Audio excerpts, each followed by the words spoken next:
There is an historical analogy here, but it is not one that Bennett, Netanyahu, or any other Israeli leader wants to acknowledge. When those who are occupied refuse to submit, when they continue to resist, we drop all pretense of our civilizing mission and unleash, as in Gaza, an orgy of slaughter and destruction. We become drunk on violence. We kill with reckless ferocity. We become the beasts we accuse the oppressed of being. We expose the lie of our vaunted moral superiority. We expose the fundamental truth about Western civilization.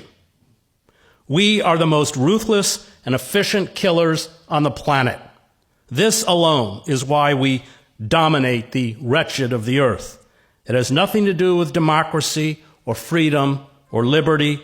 These are rights we never intend to grant to the oppressed. Honor, justice, compassion, and freedom are ideas that have no converts, Joseph Conrad reminds us. There are only people without knowing, understanding, or feelings who intoxicate themselves with words, repeat words, shout them out, imagining they believe them, without believing in anything else but profit, personal advantage, and their own satisfaction. Genocide lies at the core of Western imperialism. It is not unique to Israel. It is not unique to the Nazis. It is the building block of Western domination.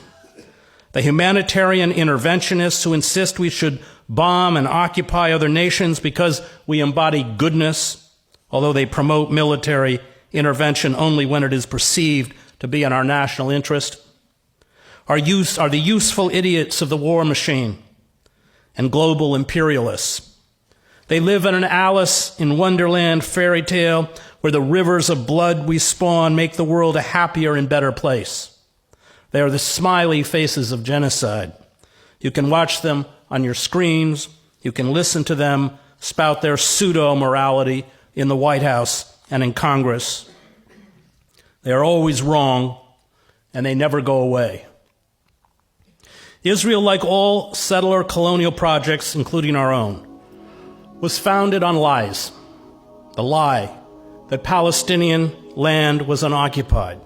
The lie that 750,000 Palestinians fled their homes and villages during the ethnic cleansing by Zionist militias in 1948 because they were told to do so by their leaders. The lie that it was Arab armies that started the 1948 war, that saw Israel seize 78% of historic Palestine. The lie that Israel faced annihilation in 1967, forcing it to invade and occupy the remaining 22% of Palestine as well as land belonging to Egypt and Syria. Israel is sustained by lies.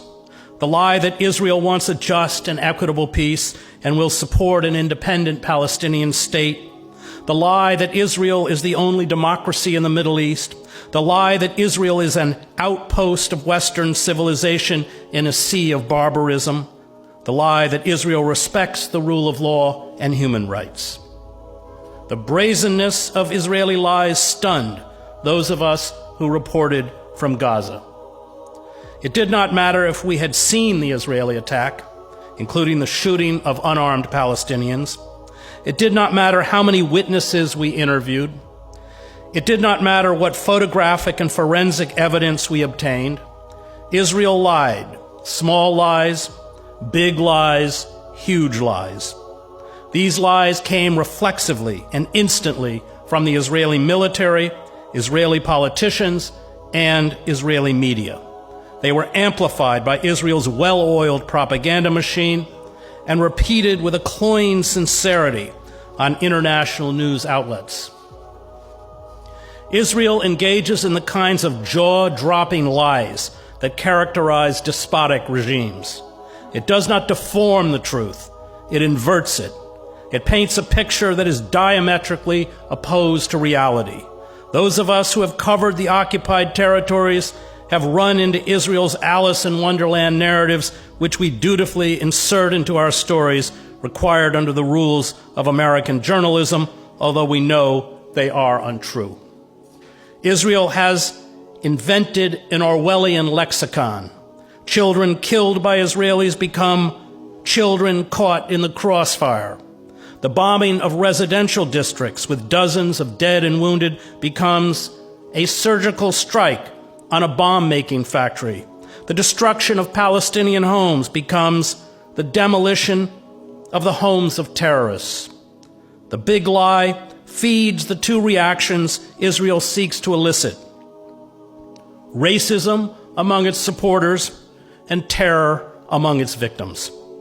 The big lie fosters the myth of a clash of civilizations, a war between democracy, decency, and honor on one side, and Islamic terrorism, barbarism, and medievalism on the other.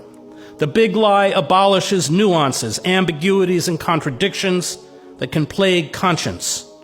It is designed to create cognitive dissonance. It permits no gray zones. The world is black and white, good and evil, righteous and unrighteous. The big lie allows believers to take comfort, a comfort they are desperately seeking, in their own moral superiority.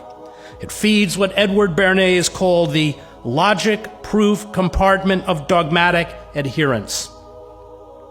All effective propaganda, Bernays writes, targets and builds upon these irrational psychological habits.